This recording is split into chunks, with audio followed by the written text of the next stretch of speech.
Bonjour à tous et bienvenue sur une lectrice de plus. Je vous retrouve aujourd'hui pour vous présenter ma palle pour cet été. Et quand je dis cet été, en fait je vais englober les mois de juin, juillet et août. Donc du 1er juin au 31 août. Et autant vous dire que si vous avez regardé la miniature, je vais crouler sous les livres, ou en tout cas j'aimerais crouler sous les livres et faire une tonne de lecture. Sachant que cette palle est non exhaustive. J'ai fonctionné un petit peu différemment des autres années et pour faire cette palle, je me suis lancée dans différents challenges qui vont courir sur les mois de juin, juillet et août, donc sur la période de l'été. C'est notamment deux challenges tenus par des amis. Donc nous avons le Summer Break Challenge et nous avons aussi le Summer Camp Challenge. Donc j'ai des palles définies on va dire pour chaque challenge et j'ai plus ou moins mis les mêmes livres, en tout cas quand c'était possible, sur les deux challenges pour éviter de démultiplier les lectures et aussi tout simplement parce que malgré ma palle à rallonge, il y a des thématiques, il y a des critères que je n'ai pas tant que ça. Donc voilà un petit récapitulatif de tous les livres que j'aimerais lire cet été et qui vont rentrer dans l'un ou l'autre ou les deux de ces challenges pour différents critères. Je précise d'ailleurs que je n'ai mis aucun manga ou BD, ils sont acceptés dans les deux challenges à chaque fois, mais j'ai préféré ne pas en glisser, je les ajouterai au fur et à mesure pour répondre à quelques critères selon mes envies, mais je me suis vraiment concentrée sur tout ce qui était roman. Je commence avec un classique de la littérature jeunesse, le premier tome de Hunger Games de Suzanne Collins chez Pocket Jeunesse. C'est un livre, c'est une histoire que je n'ai jamais découverte encore. J'attendais de finir Harry Potter pour me lancer de Hunger Games et ce sera fait pour cet été puisque je suis en train de lire le dernier Harry Potter. Donc je vais pouvoir commencer cet été Hunger Games puisque j'aimerais avoir lu la trilogie plus le préquel du coup avant la sortie du film qui est prévu pour novembre. Donc j'ai intérêt de cravacher sévère sur la lecture, en tout cas pour Hunger Games. Et je ne vous présente pas l'histoire, mais on est sur de la dystopie où les jeunes sont envoyés par district dans un jeu de la mort où l'objectif c'est qu'il n'y en ait plus qu'un tout simplement et le vainqueur est ensuite vénéré comme un roi. Et voilà, c'est une tradition qui est perpétuée tous les ans et donc on va y suivre Katniss que vous devez tous connaître qui va se retrouver à devoir jouer à ces jeux. J'ai ensuite ajouté à cette palle La Cage de Emma Seges publié chez Ozu. On est sur une sorte de thriller je crois où on va suivre une sorte de kidnapping et donc notre personnage principal va se retrouver kidnappé avec d'autres filles et elles vont essayer de s'enfuir, en tout cas de ce que j'ai compris. Ça me faisait beaucoup penser à La Cave de Natasha Preston que j'avais adoré et donc du coup j'ai craqué, comme j'avais pu rencontrer l'autrice à Montreuil, j'ai craqué et je pense qu'il est temps de le lire parce que c'est le genre de choses que j'adore lire en été. Parce que l'été veut aussi dire avancer dans ces sagas, j'ai choisi de lire aussi Né à minuit, donc le tome 3 Illusion de Sissy Hunter publié chez Michel Lafon. C'est une super vieille saga qui pour moi n'est pas excellente mais qui se lit et en tout cas qui sait nous laisser sur notre faim et j'ai très envie d'avoir les réponses à mes questionnements, donc je continue cette saga. Et c'est vrai que c'est quelque chose qui se lit un petit peu tout seul, c'est très fluide, pas trop prise de tête et donc c'est l'idéal pour l'été. Ici on suit Kylie et elle va se retrouver à aller à un camp, une colonie de vacances en fait l'été et elle va se rendre compte que dans cette colonie en fait tout le monde n'est pas tout à fait normal. Et la grosse question, la grosse interrogation c'est qu'est-ce qu'elle est elle-même puisque elle ne sait pas et personne ne sait lui dire. Donc voilà, j'ai hâte de continuer pour avoir la révélation et je crois d'ailleurs qu'on m'a dit qu'elle arrivait dans ce tome-ci, donc j'ai trop hâte. On continue avec les suites de saga et Gardien des cités perdues, donc le tome 5 Projet Polaris de Shannon Messenger publié chez Lumen.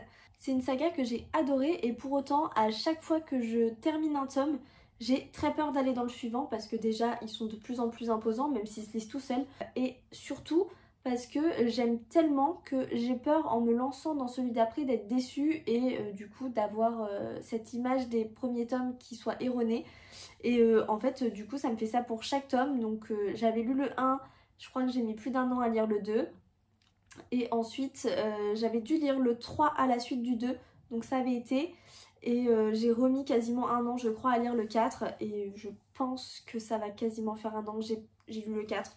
Je pense qu'il est donc temps de sortir ce tome 5 et ici on va suivre les aventures notamment de Sophie qui a été élevée par une famille humaine et qui va finalement se rendre compte qu'elle n'est pas vraiment humaine mais plutôt elfe. Et voilà, tout va tourner autour de la question de pourquoi elle a été abandonnée sur Terre, pourquoi on lui a fait croire qu'elle était humaine et qu'est-ce que son cerveau lui cache puisque elle a pas mal de trous dans ses souvenirs. Donc voilà, c'est hyper prenant, c'est du jeunesse mais j'adore donc j'ai hâte. Ensuite, un livre magnifique, il s'agit de Light Lark de Alex Aster, publié chez Lumen. Donc j'ai l'édition juste sublime.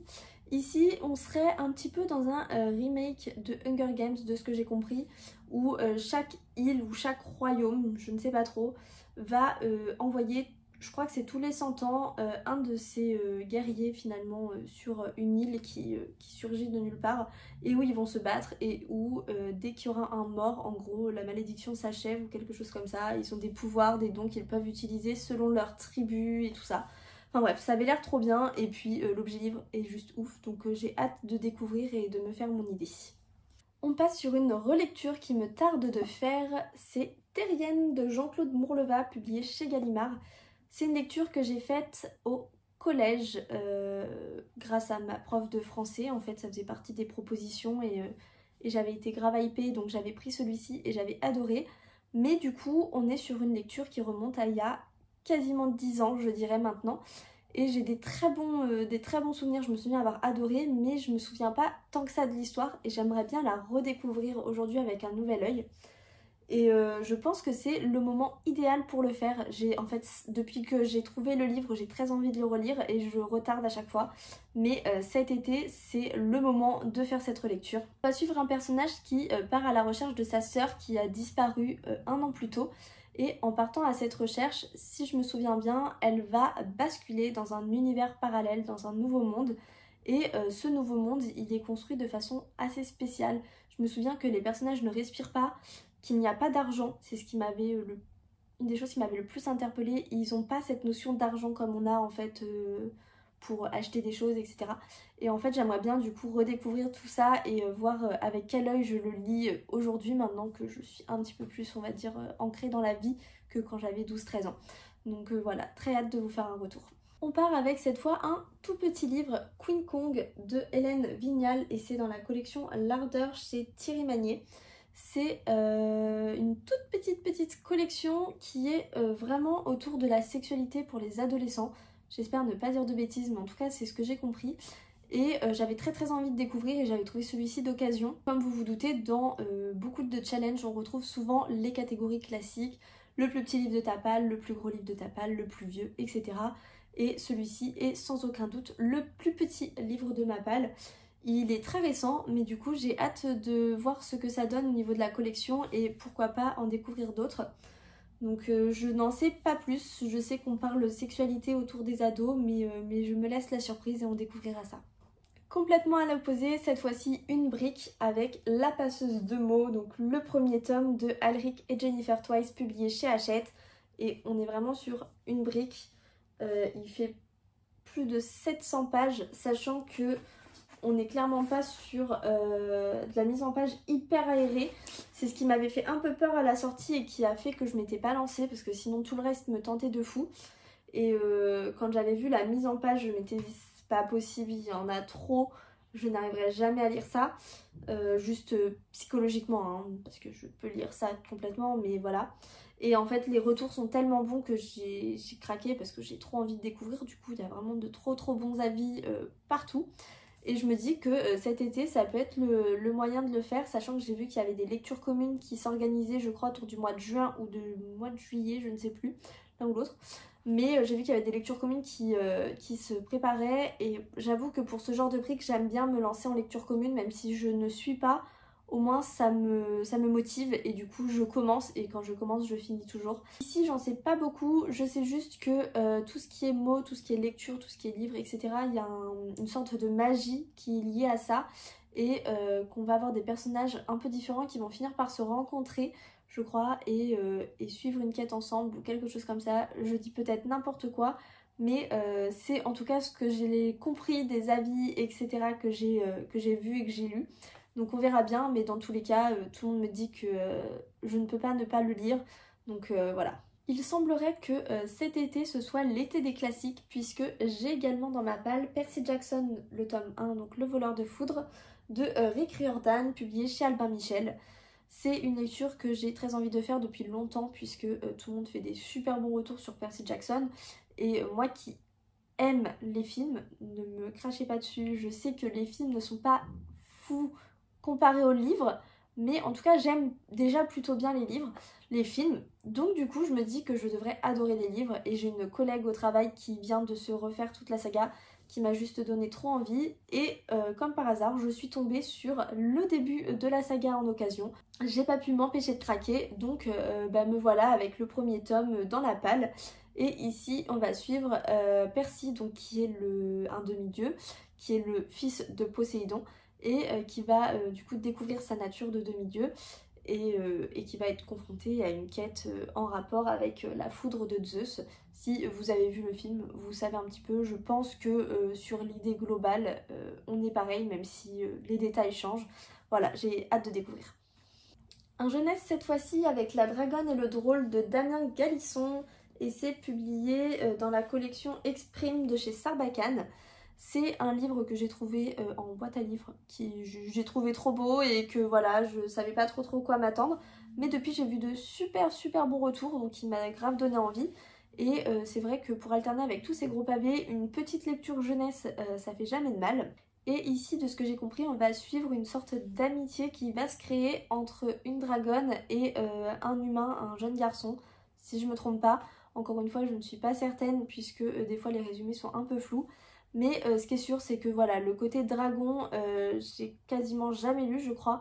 Donc ça ne peut être que cool à découvrir. Et c'est un petit jeunesse qui est assez petit dans l'ensemble, donc ça devrait se lire bien. On enchaîne avec Intelligence artificielle et Victor Dixon, avec donc le livre Cogito, publié chez Collection R. J'en sais quasiment rien et je ne veux rien savoir quasiment sur ce résumé, si ce n'est que c'est Victor Dixon qui l'a écrit, donc je pense apprécier dans l'ensemble. Ici, je sais juste que la thématique principale, ça va être tout ce qui est intelligence artificielle, et je pense que connaissant Victor Dixon, il va à travers ça aussi nous montrer les dérives que l'on peut rencontrer avec l'intelligence artificielle, et je pense que c'est une lecture complètement d'actualité au vu de tout ce qui se passe aujourd'hui avec les intelligences artificielles, les robots, les IA, les ChatGPT, etc. Donc j'ai hâte de découvrir, même si j'ai un peu peur étant donné que j'avais été un peu déçue par Extincta. J'avoue que voilà, je sais pas trop, mais il va quand même falloir que je me lance à un moment, donc ce sera cet été. Je continue avec Victor Dixon avec la saga Vampiria, donc je ne relirai pas le premier tome puisque je l'ai déjà lu, mais début juin sort le tome 4, on va dire, de la saga Vampiria, et donc le premier tome de ce qu'il appelle la trilogie Vampiria America.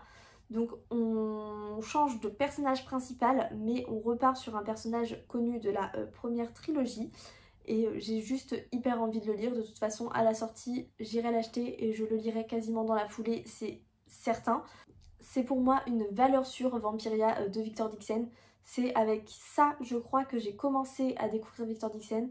Et je suis juste fan, donc j'ai trop hâte d'avoir ce prochain tome et de le découvrir. J'aimerais également profiter de l'été pour finir des sagas, puisque comme vous avez vu, il y a pas mal de tomes 1 dans cette palle. Et donc j'aimerais finir la saga du Trône des Sept Îles avec le deuxième tome et donc dernier tome, L'Héritage des Sept Îles, de Adaline Grace, publié chez De Saxus. Donc c'est un livre qui est assez court, enfin qui fait 400 pages je crois à peu près, un petit peu moins. Et voilà, c'est une duologie, donc c'est assez facile de finir la saga. Sachant que j'ai lu le premier tome en début d'année, donc j'aimerais bien ne pas faire dormir des aussi petites sagas dans mes sagas en cours. Ici on suit Amora, j'ai toujours un problème avec son prénom, mais heureusement que c'est que 2 tomes, qui à l'origine doit être héritière du royaume, doit être héritière et doit récupérer la couronne de son père. Et pour ça, elle doit passer un rituel qui prouve au peuple qu'elle maîtrise son pouvoir un petit peu autodestructeur.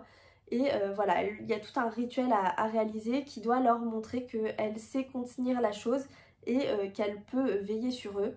Et comme vous vous en doutez, ce rituel ne va pas se passer comme prévu. Donc on va la suivre dans toutes ses mésaventures puisque malgré tout elle ne renonce pas au trône et à son envie en fait d'aider ce peuple et de gouverner ce peuple. Donc j'ai trop hâte de voir ce que la suite va donner et c'est une lecture qui va se faire complètement en été. Si je peux la faire à la mer, ce serait encore mieux puisque voilà, les îles, on est complètement dans le thème. Une suite de saga, il s'agit de Mercy Thompson, donc le tome 3, Le baiser de fer, donc de Patricia Briggs, publié chez Milady. C'est une saga que j'adore, mais en fait le format poche ne me va pas du tout. J'aime pas ça du tout, je suis une grande fan des grands formats, comme vous l'aurez remarqué, hein, voilà. Ici on est sur un poche qui fait 400 pages, mais j'ai l'impression qu'il en fait 600 en fait, clairement, et à la lecture c'est encore pire. Mais j'adore la saga Mercy Thompson où on suit une mécanicienne qui est en fait une transmorphe, alors je sais plus si c'est le terme exact, mais en gros elle se métamorphose en coyote et elle a des amis loups-garous, mais elle a aussi des amis ennemis vampires. Et voilà, on va suivre toutes ces mésaventures entre les espèces. Il y a forcément des triangles amoureux, des relations amoureuses qui vont se créer qui sont pas forcément hyper simples à gérer. Et je me souviens que j'adore le personnage de Mercy, donc j'ai grave hâte de la retrouver, surtout que je crois que ma lecture du tome 2 remonte à il y a 1 an et demi, 2 ans peut-être, donc il faut vraiment que j'avance dans ma saga. Un bon thriller pour l'été, ça fait jamais de mal, donc j'ai mis La fille du train de Paula Hawkins, publié chez Pocket. C'est pas des lectures que je fais très souvent et dont j'ai beaucoup en fait dans ma palle, clairement, puisque c'est clairement pas ce que j'aime le plus.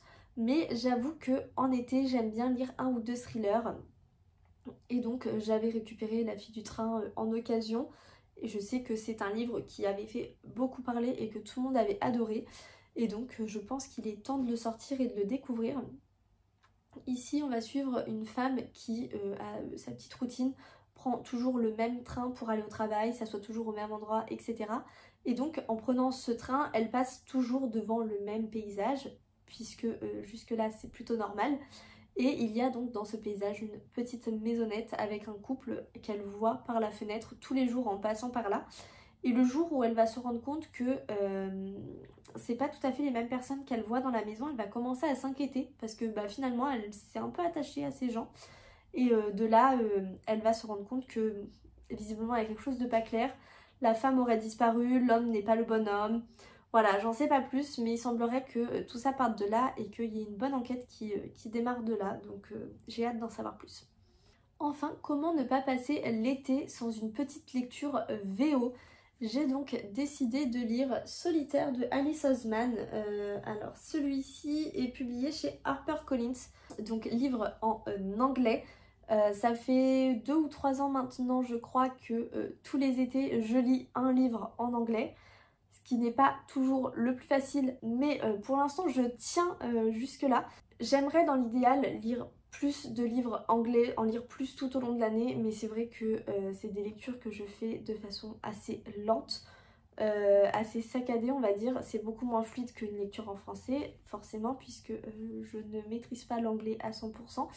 Mais je me rends compte finalement que je comprends ce que je lis, en tout cas dans la grande majorité, et c'est hyper satisfaisant.